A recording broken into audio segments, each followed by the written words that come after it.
नमस्कार छात्रों। आज हम BA part second paper first प्रमुख राज्य व्यवस्थाओं में अमेरिका के संविधान के बारे में अध्ययन करेंगे। अमेरिका के संविधान की पृष्ठभूमि, उसका महत्व और उसकी विशेषताओं के बारे में अध्ययन करेंगे। संविधान का उदय कैसे हुआ, इन सब चीज़ों का आप आज अपने यहाँ अध्ययन करेंगे। संविधान का उदय, अमेरिका के संविधान का निर्माण 1789 में हुआ। कब हुआ? 1789 में। परंतु इस संविधान का निर्माण ये नहीं कि अचानक हो गया या कायाकी हो गया। इसके पीछे लगभग 150 वर्षों का, कितने? लगभग 150 वर्षों का संघर्षपूर्ण इतिहास रहा है, जिसके अंतर्गत यूरोपवासी अमेरिका में जाकर बसे। उन्होंने स्वतंत्रता की घोषणा की और अपने लिए एक संविधान का निर्माण किया। इस प्रकार अमेरिका के संविधान का जो उदय हुआ वो उसके 4 चरणों में हुआ। वो चरण कौन कौन से थे? पहला था औपनिवेशिक युग। कौन सा युग था? औपनिवेशिक युग। अमेरिका विश्व का शक्तिशाली देश, संपन्न और समृद्ध लोकतंत्र है, परंतु इतिहास की दृष्टि से संसार के नवीनतम देशों में से एक है। दूसरा है स्वतंत्रता की ओर, स्वतंत्रता की घोषणा। और तीसरा है परिसंघ की स्थापना। तीसरा क्या है? परिसंघ की स्थापना। और जो चौथा है संविधान का, वर्तमान संविधान का निर्माण। तो अपन ये कह सकते हैं कि इन 4 चरणों में औपनिवेशिक युग चला, उसके बाद स्वतंत्रता की घोषणा हुई, फिर परिसंघ की स्थापना की और उसके बाद में संविधान का निर्माण किया। अब अमेरिका के संविधान के स्रोत क्या थे? सामान्य व्यक्ति के लिए 1787 में फिलाडेल्फिया सम्मेलन द्वारा निर्मित प्रलेखी अमेरिका का संविधान है। लेकिन राजनीति विज्ञान के विद्यार्थियों के लिए यह सोचना उचित नहीं होगा कि वर्तमान समय में अमेरिकी शासन व्यवस्था का संचालन एकमात्र इस प्रलेख के आधार पर नहीं किया जा सकता। अमेरिकी संविधान को निर्मित संविधान की श्रेणी में रखा जाता है, लेकिन इसका तात्पर्य यह नहीं लिया जाना चाहिए कि अमेरिकी संविधान का विकास नहीं हुआ। 18वीं सदी का कृषि प्रधान देश आज औद्योगिक दृष्टि से विश्व का अत्यंत विकसित राष्ट्र भी है और अमेरिकी संघ में आज 13 के स्थान पर 50 इकाइयां हो गई हैं। नवीनतम परिस्थितियों के अनुसार संविधान में परिवर्तन होना आवश्यक था और यह परिवर्तन हुआ भी।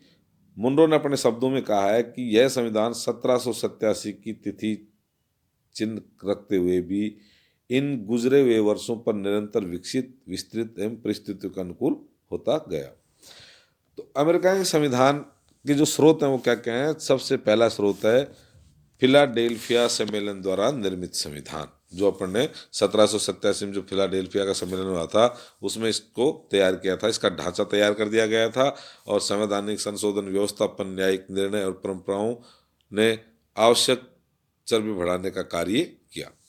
दूसरा, संवैधानिक संशोधन। दूसरा स्रोत क्या है? संवैधानिक संशोधन। अमेरिकी जो संविधान है उसमें संवैधानिक संशोधन में भी संविधान के विकास में योगदान दिया। अब तक इसमें 27 संवैधानिक संशोधन हो चुके हैं। इनमें से जो प्रमुख संशोधनों का उल्लेख किया जा सकता है वो है नागरिकों के अधिकार पत्र को सम्मिलित किया जाना, और ये संशोधन 13, 14 और 15 गृह जनित संशोधन है। 17वें संशोधन द्वारा सीनेट के लिए प्रत्यक्ष निर्वाचन की पद्धति को अपनाया गया और जो 19वां संशोधन किया गया उसमें स्त्रियों के विरुद्ध मताधिकार संबंधी भेदभाव का भी अंत किया गया। और 26वें संशोधन द्वारा मताधिकार की आयु को 21 से घटा करके उसको क्या कर दी? 18 वर्ष कर दी। तीसरा, व्यवस्थापन या कांग्रेस अधिनियम। 1789 में लागू किए गए संविधान ने नवीन सरकार के मूल ढांचे मात्र की व्यवस्था की और संविधान निर्माताओं ने विस्तार की बातों के संबंध में व्यवस्था करने का भार किस पे छोड़ दिया? कांग्रेस पे। कांग्रेस ने अनेक ऐसे अधिनियम पारित किए जिनके आधार पर सरकार ने अनेक अंगों के गठन, कार्यों और कार्य पद्धतियों को निश्चित किया। चौथा है कार्यपालिका द्वारा विकास। अमेरिकी संघ की कार्यपालिका अर्थात राष्ट्रपति पद ने भी संविधान के विकास में महत्वपूर्ण भूमिका अदा की। जैसे Jackson, Lincoln, Roosevelt, Franklin D Roosevelt की संविधान में उतनी ही स्पष्ट छाप देखी जा सकती है जितने की संविधान निर्माताओं में से किसी की हो। और पांचवा है न्यायिक व्यवस्थाएं। न्यायिक व्यवस्थाओं ने अमेरिकी संविधान के विकास में भी बहुत महत्वपूर्ण भूमिका अदा की। कांग्रेस या राज्य को व्यवस्थापिका द्वारा पारित कानून या प्रशासनिक सत्ता के किसी कार्य को जब सर्वोच्च न्यायालय या अन्य किसी संघीय न्यायालय ने में इस आधार पर चुनौती दी जाती है कि यह संविधान के प्रतिकूल है, तो न्यायालय निर्णय देने के लिए पूरे संविधान से संबंधित प्रावधानों की व्याख्या करता है और अपनी प्रत्येक नवीन व्यवस्था में से परोक्ष रूप से संविधान में संशोधन कर दिया जाता है। और छठी है परंपराएं। अमेरिकी संविधान में परंपराओं को उतना ही स्थान दिया गया है जितना स्थान ब्रिटिश संविधान में दिया गया है। लेकिन यह स्वीकार करना होगा कि अमेरिका के संविधान में न केवल परंपराओं का अस्तित्व है वरन उनसे महत्वपूर्ण स्थान भी प्राप्त है। प्रथाओं परंपराओं ने कुछ बातों के संबंध में अमेरिका के संविधान को ऐसा रूप प्रदान किया जो संविधान के लिखित प्रावधानों के नितांत विपरीत है। इसका सबसे प्रमुख उदाहरण राष्ट्रपति के निर्वाचन मंडल से संबंधित उपबंध, जिसमें संविधान निर्माताओं की इच्छा के विपरीत राष्ट्रपति के चुनाव को व्यवहार में एक प्रत्यक्ष निर्वाचन रूप दे दिया। परंपराओं के कारण ही राष्ट्रपति को न केवल प्रमुख कार्यपालिका बल्कि अपने राजनीतिक दल का सामान्य राजनीतिक नेता भी समझा जाता है। और राष्ट्रपति की कैबिनेट भी पूर्णतः परंपराओं का ही परिणाम है और परंपराओं ने यह निर्धारित किया कि राष्ट्रपति उपराष्ट्रपति न केवल अपने राज्यों में बल्कि देश के अलग अलग क्षेत्रों में होंगे। इसी प्रकार संविधान के अनुसार प्रतिनिधि सभा के सदस्य के लिए उस राज्य का निवासी होना जरूरी जिससे यह चुना गया है, लेकिन परंपराओं के अनुसार उसके लिए उस जिले का निवासी होना भी जरूरी है जहां से वह चुनाव लड़ता है। सीनेट की शिष्टता परंपराओं का ही परिणाम है। इस प्रकार परंपराओं ने जिन राजनीतिक संस्थाओं और राजनीतिक स्थितियों को जन्म दिया वो है राजनीतिक दल, मंत्रिमंडलात्मक व्यवस्था, राष्ट्रपति का चुनाव जो वस्तुतः प्रत्यक्ष हो गया, और चौथा सीनेट शिष्टाचार का व्यवहार हो। इस प्रकार 1787 में निर्मित प्रलेखों में निरंतर वृद्धि और उनका निरंतर विकास होता गया। लॉर्ड ब्राइस ने स्वयं ये कहा कि जैसे अमेरिका में राष्ट्रीय जीवन में परिवर्तन हुआ है वैसे ही अमेरिका का संविधान भी बदल गया है। जनता की इस भावना में भी परिवर्तन हो गया जिससे कि वह संविधान को देखती थी और इसलिए संविधान को अंतर्निहित भावना भी बदल दी गई। अब इसकी विशेषताएं क्या है? अमेरिका के संविधान की विशेषताएं, तो इसके संविधान की जो प्रमुख विशेषताएं उनमें ये है, सबसे पहली है निर्मित और लिखित संविधान है। ये संविधान कैसा है? निर्मित और लिखित। 1787 में निर्माण हुआ, विश्व का प्रथम लिखित संविधान है। इससे पहले ब्रिटिश संविधान था वो क्रमिक विकास का था, वो अलिखित संविधान है, लेकिन अमेरिका का संविधान लिखित संविधान है। फिलाडेल्फिया सम्मेलन में इसका निर्माण किया गया। यह यद्यपि न्यायिक व्यवस्थाओं, प्रशासनिक परंपराओं आदि का संविधान में निरंतर विकास होता गया, लेकिन अमेरिका का संविधान विश्व के लिखित संविधानों में सबसे सर्वोच्च है। दूसरा, सर्वाधिक संक्षिप्त संविधान, सबसे छोटा संविधान। अमेरिकी संविधान विश्व के लिखित संविधानों में सबसे संक्षिप्त प्रलेख हैं।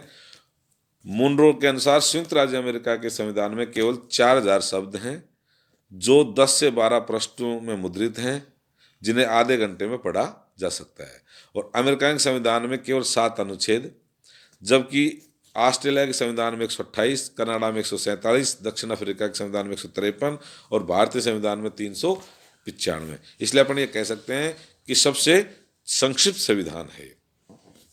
तीसरा, लोकप्रिय प्रभुसत्ता पर आधारित संविधान। अमेरिका के संविधान की एक महत्वपूर्ण विशेषता यह है कि वह लोकप्रिय प्रभुसत्ता के सिद्धांत को स्वीकार किया गया है।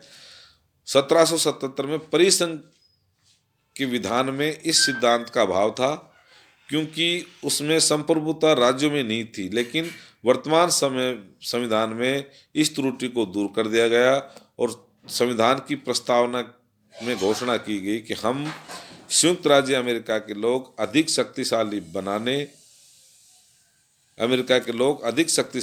शक्तिशाली संघ बनाने, न्याय की स्थापना, आंतरिक शांति की प्राप्ति, सामान्य प्रतिरक्षा की व्यवस्था और सार्वजनिक कल्याण में बढ़ोतरी करने तथा अपने और अपनी संतान हेतु स्वतंत्रता के वरदान को सुरक्षित रखने के लिए संयुक्त राज्य अमेरिका के इस संविधान को अपनाते हैं।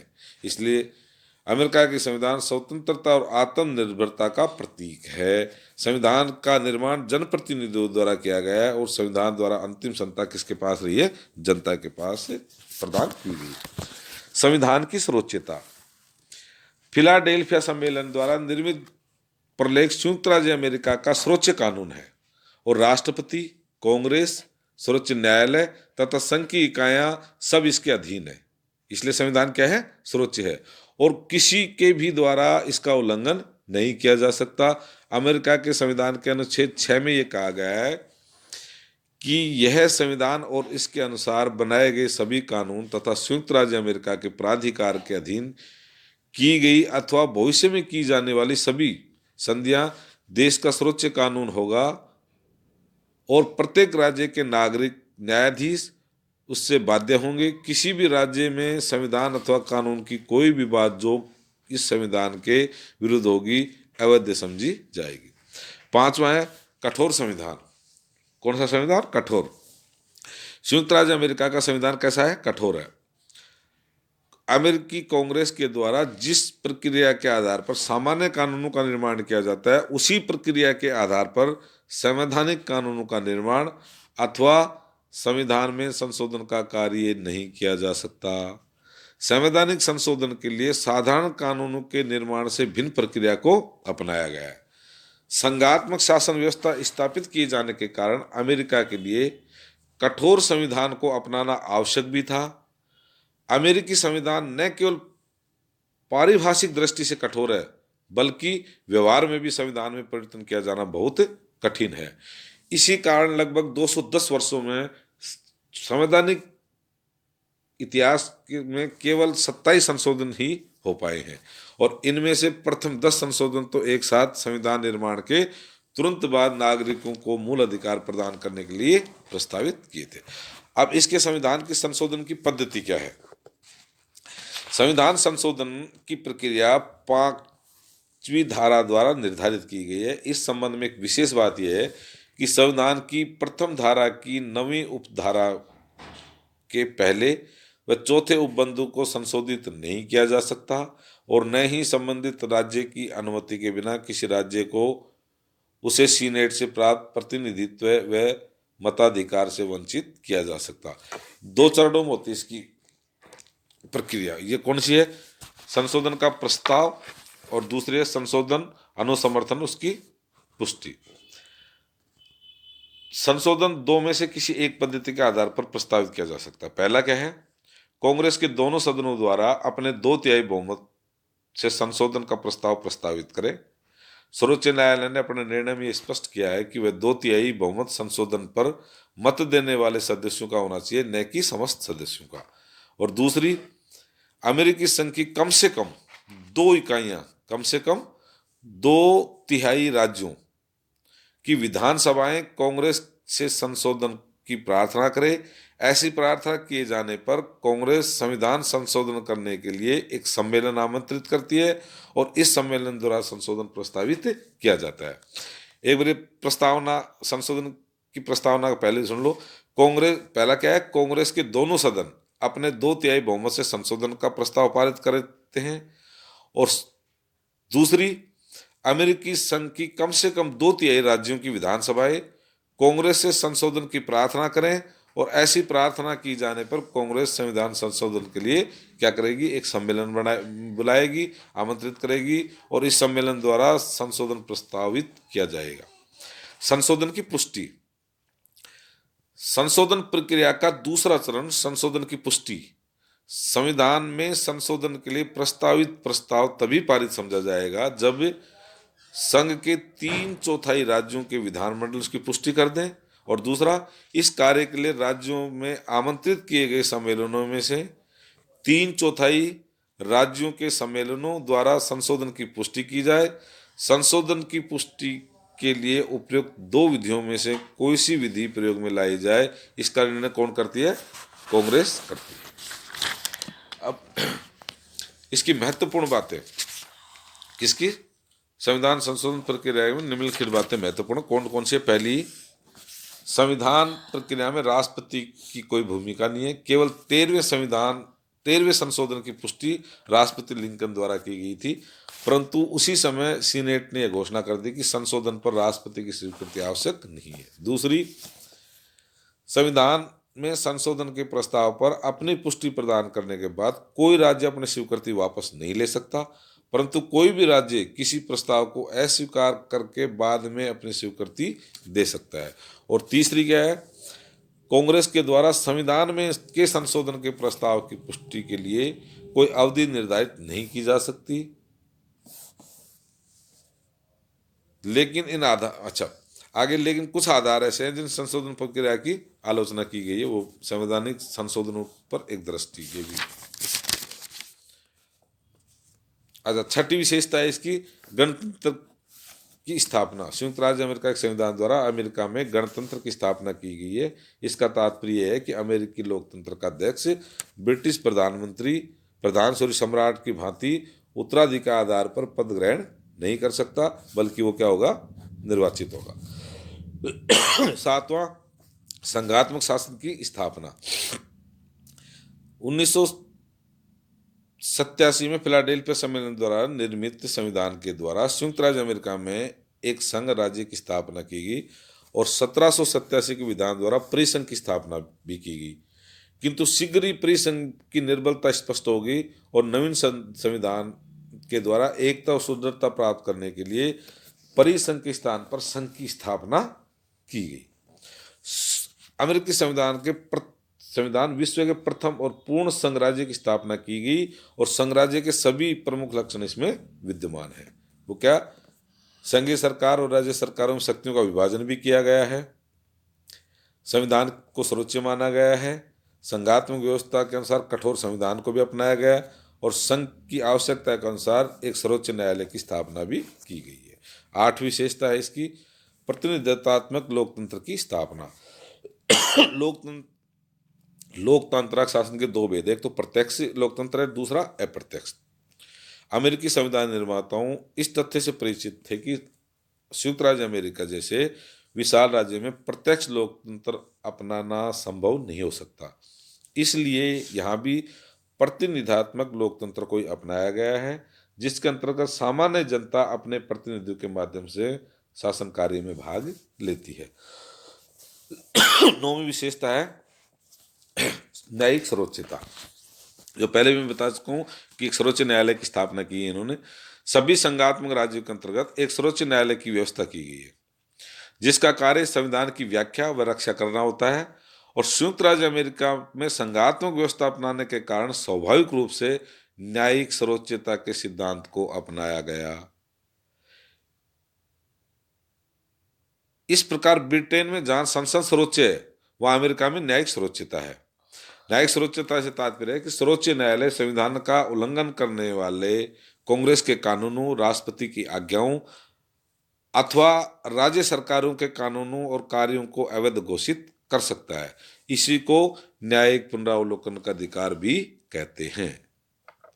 और 10वीं है अध्यक्षात्मक शासन व्यवस्था अपनाना। प्रतिनिधात्मक लोकतंत्र के जो दो भेद थे, प्रत्यक्ष संसदात्मक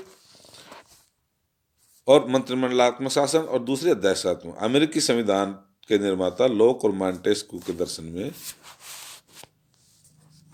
से प्रभावित होता है कि शक्ति विभाजन के सिद्धांत को नागरिक स्वतंत्रता की रक्षा का साधन मानते थे। इसलिए उन्होंने ब्रिटेन जैसी संसदात्मक व्यवस्था के स्थान पर अध्यक्षतात्मक व्यवस्था को अपनाया, जिसके अंतर्गत कार्यपालिका विभाग व्यवस्थापन विभाग से सर्वथा पृथक होता है और कार्यपालिका विभाग के प्रधान का कार्यकाल निश्चित होता है और वह अपनी नीति तथा कार्यों के लिए व्यवस्था के प्रति उत्तरदायी नहीं होता है। अगली, सीमित शासन का सिद्धांत। अमेरिकी संविधान निर्माता स्वयं ब्रिटिश साम्राज्यवादित्य के अत्याचारों को सहन किया और वे चाहते थे कि आने वाली पीढ़ियों को अमर्यादित शासन की बुराइयों से बचने के लिए आवश्यक प्रयत्न किए जाएं। इसके अतिरिक्त लोग के व्यक्तिवादी दर्शन से प्रभावित थे और शासन को एक न्यायस मात्र मानते थे। शासन को क्या मानते थे? न्यायस मात्र। मौलिक अधिकारों की व्यवस्था, शासन को सीमित रखने और नागरिक स्वतंत्रताओं की रक्षा के उपाय के रूप में अमेरिकी संविधान में मौलिक अधिकारों को अपनाया गया। इसमें फिलाडेल्फिया सम्मेलन द्वारा निर्मित संविधान में मूल प्रलेख में मौलिक अधिकारों की व्यवस्था नहीं की गई थी, लेकिन उसके बाद 1991 में के प्रथम 10 संशोधन करते हुए मौलिक अधिकारों को भी अपनाया गया। अगली है दोहरी नागरिकता। संयुक्त राज्य अमेरिका के संविधान में संघात्मक व्यवस्था को अपनाने के साथ साथ दोहरी नागरिकता को भी अपनाया। प्रत्येक नागरिक दोहरी नागरिकता प्राप्त करता है। कैसे? पहली, संयुक्त राज्य अमेरिका की नागरिकता। दूसरी, उस राज्य की नागरिकता जिसमें वह निवास करता है। एक मैं उदाहरण के लिए समझा देता हूँ। न्यूयॉर्क में रहने वाले व्यक्ति न्यूयॉर्क का नागरिक और संयुक्त राज्य अमेरिका का भी नागरिक होता है। अगली है व्यक्तिवादी दर्शन पर आधारित संविधान। जिस प्रकार पूर्व में सोवियत संघ का संविधान और राज्य साम्यवादी दर्शन पर आधारित था, उसी प्रकार संयुक्त राज्य अमेरिका के संविधान को व्यक्तिवादी दर्शन पर आधारित सबसे प्रमुख संविधान और राज्य कहा जा सकता है। फिलाडेल्फिया सम्मेलन के सदस्य लोग ने व्यक्तिवादी दर्शन से अत्यधिक प्रभावित थे और संपत्ति के अधिकार को जीवन और स्वतंत्रता के समान और पवित्र और अनुल्लंघनीय मानते थे। व्यक्तिवादी विचारधारा के प्रभाव के कारण अमेरिकी संविधान स्वतंत्र आर्थिक नीति को अपनाया गया और संविधान में यह घोषणा की गई कि कानून की उचित प्रक्रिया के बिना किसी भी व्यक्ति को उसकी संपत्ति से वंचित नहीं किया जा सकता और यदि सार्वजनिक हित के लिए भी संपत्ति को हस्तगत किया जाए तो उसका उचित मुआवजा दिया जाएगा। 15वां है संविधान में कुछ महत्वपूर्ण बातों का उल्लेख नहीं। जैसे भारतीय संविधान निर्माताओं द्वारा जहां अपने संविधान को अत्यधिक व्यापक बनाने का प्रयत्न किया, वहीं अमेरिकी संविधान के निर्माताओं द्वारा अनेक आवश्यक और महत्वपूर्ण बातों का भी संविधान में उल्लेख नहीं किया। जैसे संविधान में बैंक, निगम, शिक्षा, लोक सेवा, बजट, कृषि क्षेत्र, राजनीतिक दल आदि के संबंध में कुछ भी उल्लेख नहीं किया गया। संविधान में प्रतिनिधि सभा के अध्यक्ष की शक्तियों का उल्लेख भी नहीं किया गया है और संघीय सरकार और इकाइयों की सरकारों के बीच शक्ति विभाजन उतना स्पष्ट है जितना कि अपेक्षित होता है। 16वीं में शक्ति विभाजन एवं नियंत्रण तथा संतुलन पर आधारित संतुलन के सिद्धांत पर आधारित अमेरिकी संविधान की अंतिम लेकिन सबसे विशिष्ट विशेषता यह है, संविधान शक्ति विभाजन और नियंत्रण तथा संतुलन के सिद्धांत पर आधारित है। अमेरिकी संविधान निर्माता अमेरिका में एक सीमित शासन की स्थापना करना चाहते थे और इस बात के लिए प्रयत्नशील थे कि शासन अत्यधिक शक्तिशाली होकर नागरिक स्वतंत्रताओं को आघात न पहुंचा सके। इस हेतु उनके द्वारा न केवल संघीय व्यवस्था को अपनाया गया और संविधान के प्रथम 10 संशोधन करते हुए मौलिक अधिकारों की व्यवस्था की गई, परंतु अपने संविधान को शक्ति विभाजन पर आधारित किया गया। तो ये थे अमेरिका के संविधान की विशेषताएं। यह विचार शासन के 3 प्रमुख कार्य थे: कानून निर्माण, प्रशासन और न्याय। 3 अलग अलग सत्ताओं द्वारा किए जाने वाले राजनीतिक दर्शन में अरस्तु के समय से चला रहा है, लेकिन इसे एक विधिवत धारणा का रूप प्रदान करने और लोकप्रिय बनाने का कार्य लॉक, मॉन्टेस्क्यू और ब्लैकस्टोन के द्वारा किया गया, जिससे सर्वाधिक प्रमुख रूप से मॉन्टेस्क्यू का नाम भी इस धारणा के साथ जुड़ा हुआ है। तो 1787 में फिलाडेल्फिया सम्मेलन में के द्वारा जब नवीन संविधान का निर्माण कार्य प्रारंभ किया गया था, तो संविधान निर्माताओं ने शक्ति विभाजन के सिद्धांत को संविधान का आधारभूत सिद्धांत मानने का निश्चय किया था। तो ये थी अमेरिका के संविधान की विशेषताएं।